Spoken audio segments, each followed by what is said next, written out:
السلام عليكم ورحمة الله وبركاته. الحمد لله وحده والصلاة والسلام على من لا نبي بعده. الحمد لله رب العالمين والصلاة والسلام على سيد الأنبياء وأشرف المرسلين وعلى آله وأصحابه ومن تبعهم بإحسان إلى يوم الدين.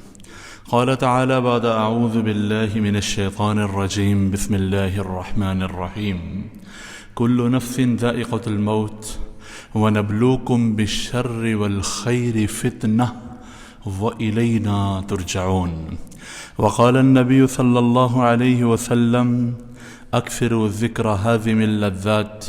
وقال النبي صلى الله عليه وسلم أكثروا من ذكر هذه اللذات فإنه ما ذكره أحد في ضيق إلا وسعه عليه وما ذكره أحد في سعة إلا ضيقها عليه أو كما قال صلی اللہ علیہ وسلم. میرے محترم بھائی اور دوستو، ایک وقت تھا کہ جب ہم دنیا میں نہیں تھے، دنیا کا سارا نظام چل رہا تھا. سورج اپنے وقت پہ طلوع ہو رہا تھا، غروب ہو رہا تھا، رات اپنے وقت پہ آ رہی تھی، جا رہی تھی، دن اپنی ترتیب کے ساتھ چل رہا تھا. پھول پھل اور جتنی بھی کھیتیاں ہیں، جتنی بھی پیداوار ہیں، انسانوں کی ضروریات ہیں، سب پوری ہو رہی تھی. سارے کا سارا نظام چل رہا تھا. سب روٹی کھا کے سو رہے تھے، کوئی بھوکا نہیں سو رہا تھا. آج ہم الحمدللہ ہیں اور سارا نظام چل رہا ہے. بہت جلد ایسا وقت آئے گا کہ ہم نہیں ہوں گے، ہم قبروں میں پڑے ہوئے ہوں گے. نظام تب بھی چل رہا ہوگا، نظام تب بھی چل رہا ہوگا. 100 سال پہلے جتنے بھی دنیا کے اوپر لوگ تھے، کروڑوں لوگ، اربوں لوگ، ان میں سے ایک بھی ابھی یہاں نہیں ہے، زمین کے نیچے جا چکے ہیں. اور ان قریب وقت آئے گا کہ ہم سب نہیں ہوں گے، ہم قبروں کی زینت بن چکے ہوں گے، قبر میں پہنچ چکے ہوں گے. آپ کے سامنے 100 بندے بیٹھے ہوں، آپ ان سب سے فردن پوچھیں آپ کی کتنی عمر ہے، آپ کی کتنی عمر ہے، آپ کی کتنی عمر ہے. کوئی کہے گا 35 سال، کوئی 40 سال، کوئی 20 سال، کوئی 15 سال، کوئی 50 سال، 60 سال، 70 سال. سب کے جواب مختلف ہوں گے. اب ان 100 آدمیوں سے آپ دوسرا سوال کریں کہ بھائی باقی کتنی ہے، رہتی کتنی ہے. سب کا جواب ہوگا کوئی پتہ نہیں، 1 منٹ کا پتہ نہیں، کس وقت چلے جانا ہے، کس وقت حضرت اسرائیل علیہ السلام نے ہماری طرف چکر لگا لینا ہے، کوئی پتہ نہیں. سب کا ایک جواب ہوگا. آنے کی ترتیب اللہ نے رکھی ہے. بیٹا باپ سے پہلے نہیں آ سکتا، لیکن جانے کی ترتیب ہی کوئی نہیں. دادا پوتے کو دفنا رہا ہے، باپ بیٹے کو دفنا رہا ہے. جانے کی کوئی ترتیب نہیں، کچھ پتہ نہیں کس وقت بلاوا آ جائے. حضور صلی اللہ علیہ وسلم نے ارشاد فرمایا، الکیس من دان نفسہ وعمل لما بعد الموت. فرمایا عقل مند انسان وہ ہے جو اپنے نفس کو پہچان جائے، اپنے نفس کو جھکا دے، اس کی نہ مانے اور آخرت کی زندگی کی تیاری کرے، ما بعد الموت والی زندگی کی تیاری کرے.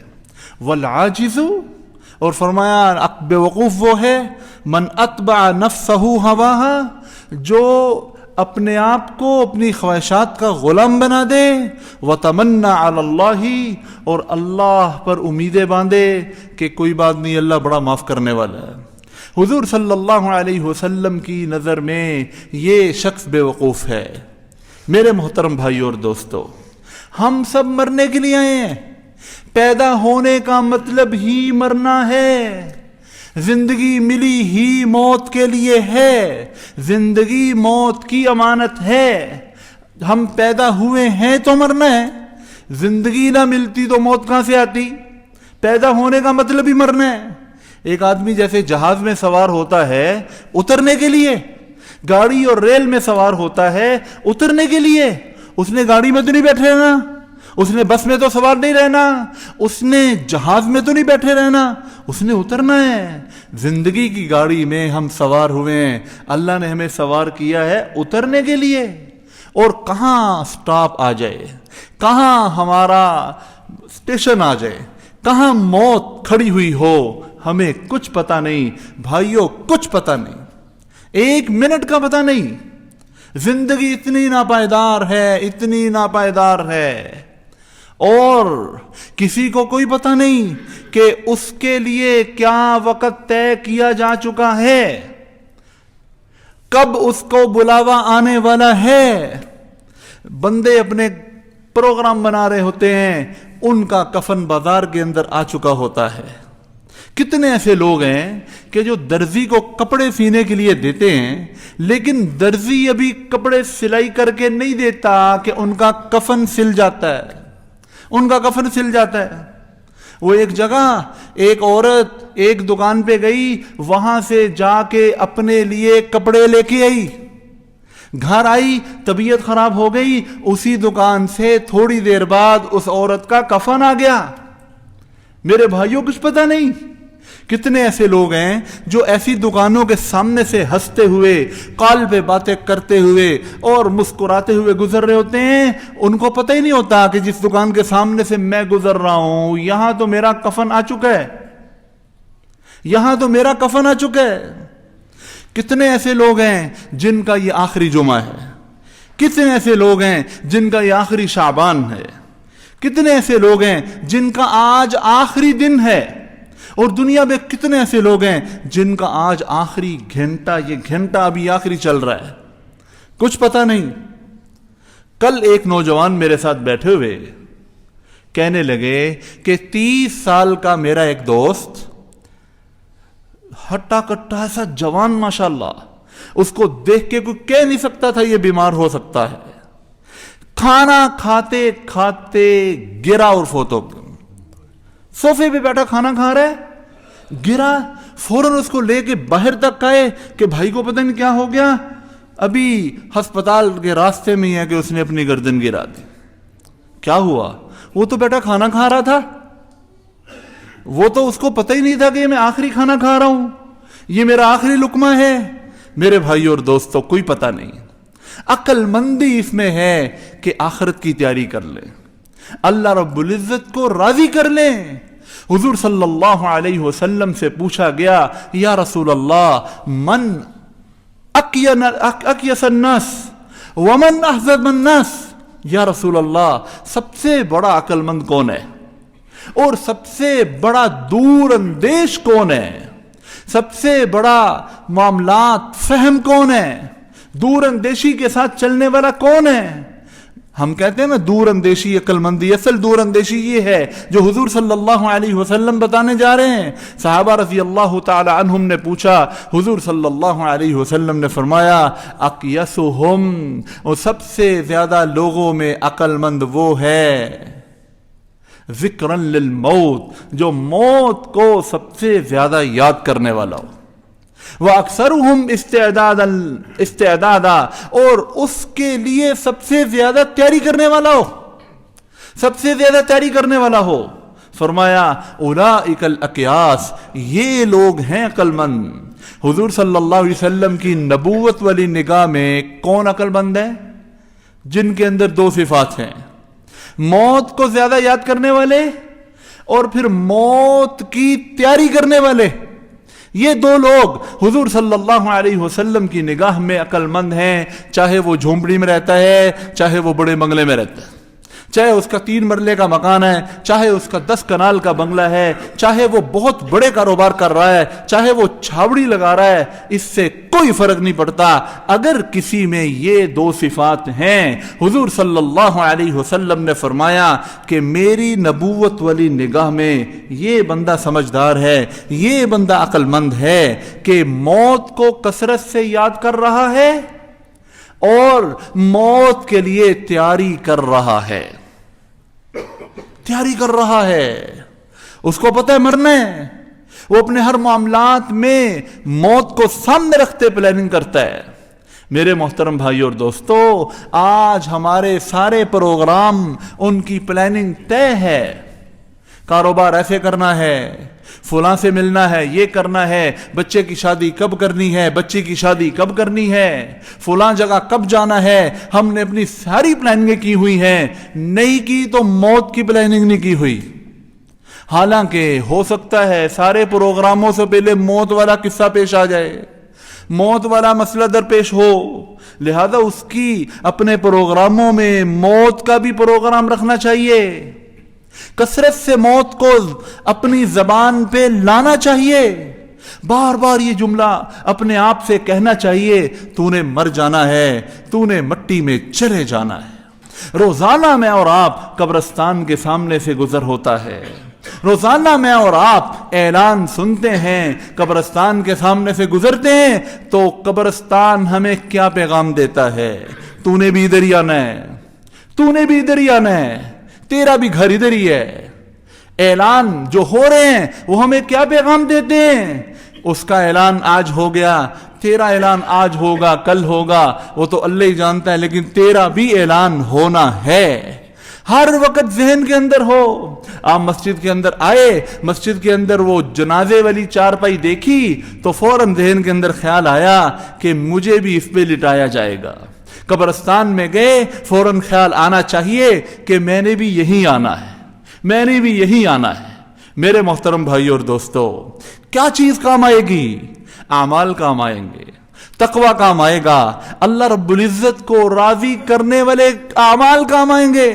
حضور صلی اللہ علیہ وسلم نے کیا ہی زبردست مثال دی، بڑی زبردست مثال دے کے سمجھایا۔ فرمایا کہ ایک آدمی کے 3 بھائی ہیں، ایک بھائی اپنے بھائی سے کہتا ہے، ایک بھائی مرنے والا ہے، اس کے 3 بھائی ہیں، وہ اپنے بھائیوں سے کہتا ہے کہ بھائی تو میرے ساتھ کیا سلوک کرے گا؟ ایک بھائی کہتا ہے کہ بھائی میرا اور تمہارا تعلق تو موت تک ہے، جیسے ہی تو مر جائے گا پھر میرا تمہارا واسطہ ختم، میں دوسروں کے ہاتھوں میں چلا جاؤں گا۔ حضور صلی اللہ علیہ وسلم نے فرمایا یہ بھائی مال ہے، یہ بھائی مال ہے۔ دوسرے بھائی سے پوچھتا ہے کہ بھائی آپ میرے لیے کیا کریں گے؟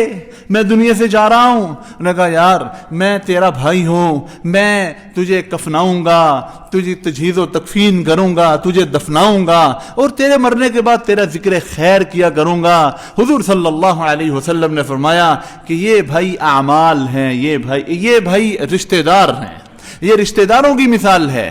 اور تیسرے بھائی سے پوچھتے ہیں کہ جی آپ میرے لیے بھائی کیا کریں گے؟ وہ تیسرا بھائی کہتا ہے کہ جی میں آپ کا ساتھ چھوڑنے والا نہیں ہوں، میں دنیا میں بھی آپ کے ساتھ ہوں، قبر میں بھی آپ کے ساتھ رہوں گا، حشر تک آپ کے ساتھ جاؤں گا اور جنت میں آپ کو پہنچا کے چھوڑوں گا۔ حضور صلی اللہ علیہ وسلم نے فرمایا کہ یہ بھائی اعمال ہے، یہ بھائی اعمال ہے۔ آج پہلے والے بھائی پہ محنت ہو رہی ہے، مال کو کمانے کی ہوس لگی ہوئی ہے، حالانکہ یہ مال ادھر چھوڑ جانا ہے، ہر ایک کو اپنا بینک بیلنس بڑھانے کی فکر لگی ہوئی ہے۔ حضور صلی اللہ علیہ وسلم نے ارشاد فرمایا یقول العبد مالی مالی، آدمی کہتا ہے میرا مال میرا مال، یہ میرا یہ میرا یہ میرا، وَهَلْ لَكَ يَا ابْنَ آدَمَ مِن مَالِكَ إِلَّا مَا أَكَلْتَ فَأَفْنَيْتَ۔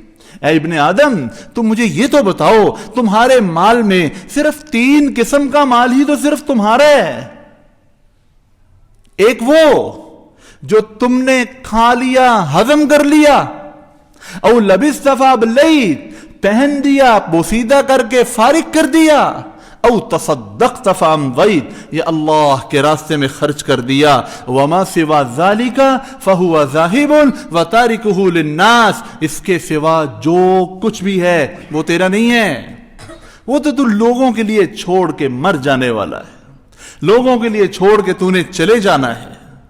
آپ اندازہ فرمائیں کہ ایک آدمی، شریعت کیا کہتی ہے، ایک آدمی اگر ایسی مرض میں مبتلا ہو کہ اس کو نظر آ رہا ہو اب میں نے نہیں بچنا، اب میں نے نہیں بچنا، اس کو موت نظر آ رہی ہو، مرض الوفات اس پہ لاگو ہو، اور اس کو یوں لگ رہا ہو وہ اپنے کل مال کی وصیت نہیں کر سکتا، ابھی زندہ ہے لیکن اس کو نظر آ رہا ہے کہ میں نے ابھی مر جانا ہے، وہ اپنے ٹوٹل مال کی وصیت نہیں کر سکتا۔ وہ یہ نہیں کہہ سکتا کہ میرا سارے کا سارا مال فلاں جگہ فلاں ادارے کو دے دو، وہ یہ نہیں کہہ سکتا۔ اس کی وصیت صرف اور صرف 1/3 مال کے اندر مانی جائے گی، 2/3 مال اس کے ورثاء کو ہی ملے گا، 1/3 مال کی وصیت مانی جائے گی، اگرچہ وہ کل مال کی وصیت بھی کرے۔ ہاں البتہ اگر وہ اپنی زندگی کے اندر کسی کو مال دے دیتا ہے تو وہ اس کی مرضی، لیکن جب موت کے آثار نمایاں ہوں اور اس کو نظر آ رہا ہو کہ اب قریب ہے میرا جانا، پھر وہ کل مال کی وصیت کرے گا بھی تو شریعت اس کا اعتبار نہیں کرے گی، ابھی تو وہ مرا نہیں ہے، تو مرتے ہی وہ مال ورثاء کا ہو جاتا ہے۔ لہذا میرے بھائی اور دوستو، ہم اپنے معاملات کو ٹھیک کریں۔ ہم سب ہر قدم پہ قبر کے قریب بڑھتے جا رہے ہیں، ہمارا ہر قدم ہمیں قبر کے قریب لے کے جا رہا ہے، ہر سانس ہمیں قبر کے قریب لے کے جا رہی ہے، ہم سب مرنے کے لیے بھاگ رہے ہیں، ہماری زندگی جو گزر رہی ہے وقت پیچھے جا رہا ہے اور ہم موت کی طرف آگے بڑھتے چلے جا رہے ہیں اور کہاں موت آنی ہے کچھ پتہ نہیں۔ اس کی تیاری کرنا، حقوق اللہ جو میرے ذمے ہیں میں نے وہ بھی ادا کرنے، جو حقوق العباد میرے ذمے ہیں میں نے وہ بھی ادا کرنے۔ اور سب سے بڑی چیز تو قرضہ ہے، قرضہ، یہ بڑی خطرناک چیز ہے۔ ہم تو اس کا وزن سمجھتے نہیں ہیں، حالانکہ اس کا اتنا وزن ہے کہ میں اور آپ سوچ نہیں سکتے۔ حضور صلی اللہ علیہ وسلم ایک نماز جنازہ میں تشریف لے گئے، نماز جنازہ پڑھانے لگے، صحابی کا جنازہ ہے، ساری دنیا کے اولیاء، سارے کے سارے تابعین، سارے کے سارے فقہا، سارے کے سارے مفسرین، سارے کے سارے محدثین اس بندے کے پاؤں کی دھول کو نہیں پہنچ سکتے، یہ صحابی رسول ہے جو فوت ہوا ہے۔ اس کی نماز جنازہ پڑھانے کے لیے جناب نبی کریم صلی اللہ علیہ وسلم آگے بڑھتے ہیں، پوچھتے ہیں کہ اس کا کسی کے ساتھ لین دین تو نہیں، اس نے کسی کے پیسے تو نہیں دینے، یہ جس کی میں نماز جنازہ پڑھانے لگا ہوں یہ مقروض تو نہیں؟ صحابہ عرض کرتے ہیں یا رسول اللہ اس نے لوگوں کے پیسے دینے ہیں۔ آمنہ کا لال کہتا ہے کہ میں نے اس کی نماز جنازہ نہیں پڑھانی، پیچھے ہٹ گئے۔ اللہ اکبر، کتنی بڑی بات ہے، نئی نماز جنازہ پڑھائی، پیچھے ہٹ گئے۔ خیر کا زمانہ تھا، ایک صحابی نے آگے بڑھ عرض کی یا رسول اللہ ہمارے اس بھائی کا جتنا قرضہ ہے سارے کا سارا میرے ذمے، اور یہ اب قرض سے بالکل بری ہو گیا۔ پھر حضور صلی اللہ علیہ وسلم نے نماز جنازہ پڑھائی، پھر آگے بڑے نماز جنازہ پڑھائی۔ ایک موقع پر تشریف فرما ہیں، صحابہ رضی اللہ تعالیٰ عنہم بیٹھے ہوئے ہیں، حضور صلی اللہ علیہ وسلم نے آسمان کی طرف نگاہ اٹھائی، اپنی پیشانی پر ہاتھ رکھا اور بڑے غمگین سے لہجے میں فرمایا اللہ اکبر، کتنی عظیم چیز نازل ہوئی ہے، کتنا عظیم حکم نازل ہوا ہے، کتنا بڑا حکم نازل ہوا ہے، یہ فرمایا۔ صحابہ رضی اللہ تعالی عنہم کی ہمت نہیں ہوئی پوچھنے کی۔ حضور صلی اللہ علیہ وسلم کے چہرے انور کے تاثرات کو دیکھ کر صحابہ کی ہمت نہیں ہوئی کہ پوچھیں یا رسول اللہ کیا حکم نازل ہوا ہے۔ اگلے دن ایک صحابی نے ہمت کر کے پوچھا یا رسول اللہ کل آپ صلی اللہ علیہ وسلم نے بڑی ہی پریشانی کے عالم میں فرمایا تھا کہ اللہ اکبر، کتنی بڑی چیز نازل ہوئی ہے، کتنا سخت حکم آیا ہے، ہمیں بتائیے کیا حکم نازل ہوا ہے۔ حضور صلی اللہ علیہ وسلم نے فرمایا جبریل میرے پاس آئے تھے اور آ کے مجھے یہ بات کہہ کے چلے گئے کہ آپ کی امت کا کوئی شخص اگر اللہ کے راستے میں جائے،